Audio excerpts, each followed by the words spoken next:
আসসালামু আলাইকুম, কেমন আছেন সবাই? আশা করি ভালো আছেন। আমিও আলহামদুলিল্লাহ ভালো আছি। সবাইকে ঈদ মুবারক। আগামীকাল আমাদের বাংলাদেশে ঈদ, আজকে বিদেশে ঈদ। তো যত প্রবাসী ভাই বন্ধু আছেন সবাইকে জানাই ঈদ মুবারক। আজকে অনেক প্রবাসী, অনেক টাকার মেশিন আজকে ঈদের নামাজ পড়তে পারে নাই। অনেক প্রবাসী কল করে বলেছেন, হাসান ভাই আজকে একটা ঈদের দিন যাচ্ছে, নাকি শুক্রবার যাচ্ছে নাকি শনিবার যাচ্ছে, আমরা বলতেই পারতেছি না। ভাই এই অবস্থা, অনেক প্রবাসীরা কি করতে পারে না, ঈদের নামাজটাও পড়তে পারে না, জুম্মার নামাজটাও পড়তে পারে না।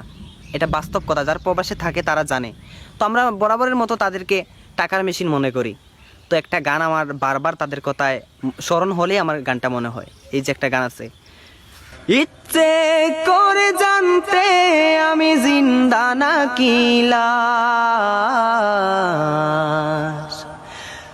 ইচ্ছে করে জানতে আমি জিন্দা নাকি লাশ, দুজকের অন্য নাম কি শুধুই রে প্রবাস, বছরে ঘুরে আসে বছর আমি গনি দিন, আর কতটা সাজায় পাবো সুখের সে হরিণ, আমি টাকার এক মেশিন, আমি টাকার এক মেশিন, আমি টাকার এক মেশিন, আমি টাকার এক মেশিন, যে সবার সুখের জন্য হয় ব্যস্ত রাত দিন,